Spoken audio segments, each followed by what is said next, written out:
Please trust me when I say that I am team the book is always better. I am, usually, but I have to speak my truth. Sometimes the movie was better.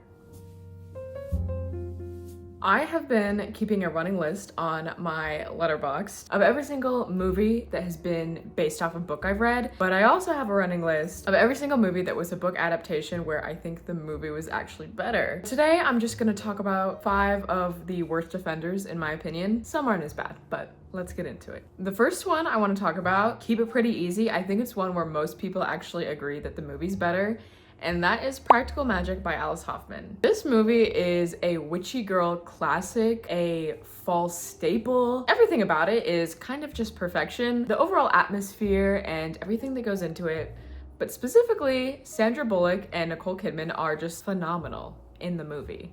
I think they really bring it to life. And that alone honestly could make it better than the book. But I think the real difference is that the movie holds on to more of a plot structure. It's very much following the 2 sisters who are witches, but it's focused around the central plot of Jillian getting into some trouble with her abusive boyfriend and Sally helping her get out of it. And I think it's important to note that in the movie, Sally's kids are young the whole time, so they're not that big of a character. It really focuses on the sisters. Whereas the book, the plot is much more loose. I think the writing just maybe takes a little bit too much time getting to the point, which I usually don't mind books like that, but this is a case where I've seen the movie first. It's like I just wanted more of that in the book, so I don't really care about the tangents that the author's going off on. And as I mentioned, Sally's kids in the movie are very young, but in the book they actually grow up to be teenagers and they play a bigger role in the story.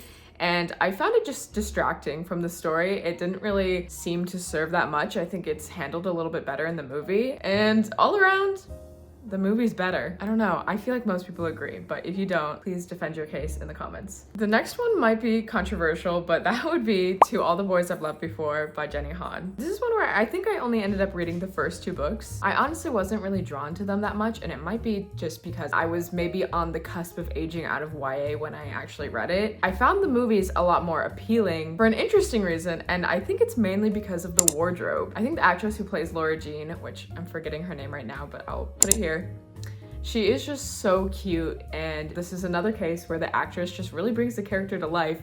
But I think the way they really create her character through this fun, cute, and unique wardrobe just sort of made the whole series. It's probably one that I wouldn't have kept watching if not for wanting to keep up with Laura Jean's style and like pin it on my Pinterest to see if I could recreate some of the looks. And to be honest, Noah Centinio's acting in it is criminal.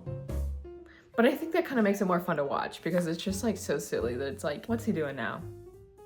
I don't know, that might be a hot take. Please let me know if you prefer the book or the movie. Another one where I think the movie is just leagues better than the book is Call Me By Your Name. Now this is a controversial one to begin with because of the nature of the age gap relationship. And honestly, I'm in a weird place. On one hand, it does make me very uncomfortable and I don't think it should just be normalized.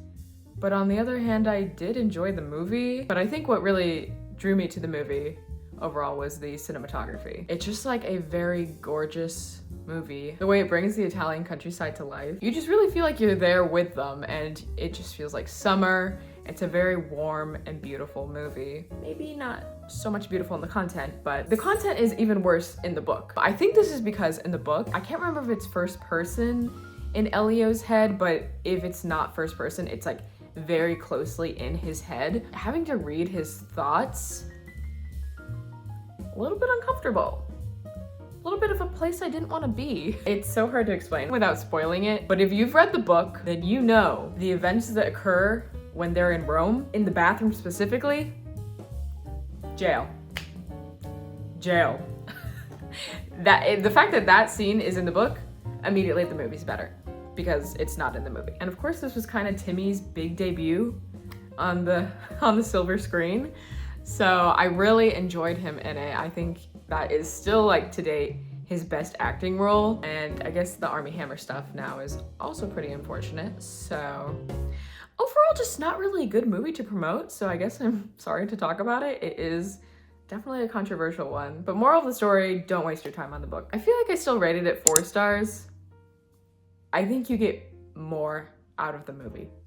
to be honest. I feel like with this next one, you're either gonna really agree with me or you're gonna really disagree with me. You know what? I guess maybe this is kind of weird because this isn't a movie, this is a TV show adaptation, but it's a limited series, so I'm gonna let it slide. And that is Normal People by Sally Rooney. Now, don't get me wrong, I really do love the book, but the show, it just brought the story to life in a way that it couldn't be done on the page. And I think it really comes down to the actor's performance, having to like see them act out that story and just do it so well in a way that like made me emotional like no other show has. It's truly incredible. And I think when I first read Normal People, I was a little bit wishy-washy on it. I like recognized that it was good. I think I rated it 4 stars. It sort of left kind of a weird taste in my mouth. And then I watched the show and I just absolutely fell in love with it. So I went back and read the book as an audiobook. It clicked. I loved it.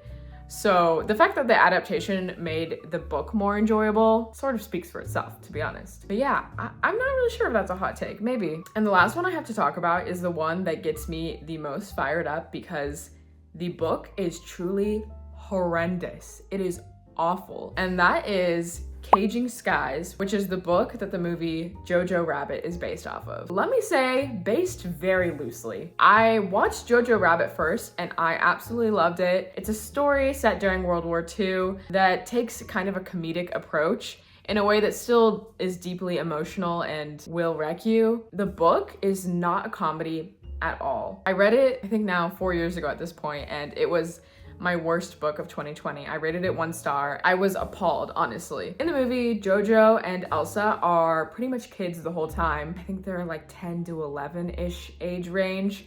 And that really helps with the plot because in Caging Skies, they grow up and they get older. They follow a similar plot in both of them. Jojo is hiding Elsa in his house so that she is not taken to a concentration camp. Minor spoilers ahead if you don't want to know. Skip here. In Jojo Rabbit, after the war has ended, he is hesitant to tell Elsa because he doesn't want her to leave. He kind of wants to keep her trapped in his house so that they can keep their little relationship going. But ultimately, he does let her go, and it is for the best. In Caging Skies, he does not let her go. He basically holds her hostage and will not tell her the truth about what's happening for the war. And if I'm remembering correctly, it's like years after the war has ended and he's keeping her trapped in his house. It's just like a very disgusting, abusive relationship. It's not fun to read, I'll tell you that much. But I just don't feel like whatever point the author was trying to make, it just didn't seem like the payoff was there. It was just like really awful to read, to be honest. Especially when I had already seen Jojo Rabbit and I was expecting this like comedic, sad but hopeful movie, and this was just like all around horrific. Could not advise you read a book less, to be honest. Like, stay away from it. Just watch Jojo Rabbit and remain in peace. And those are my biggest offenders of the movie was better. I have no clue gauging if this is gonna be a video full of hot takes. So I hope no one's mad at me. And I would love to continue the discussion in the comments. If you've seen and read any of these, do you agree with me? And do you have any others where you think the movie's better than the book that I didn't mention? Because I would love to know. And I guess that's all I have for this one. Signing off, and I will hopefully see you in the next one.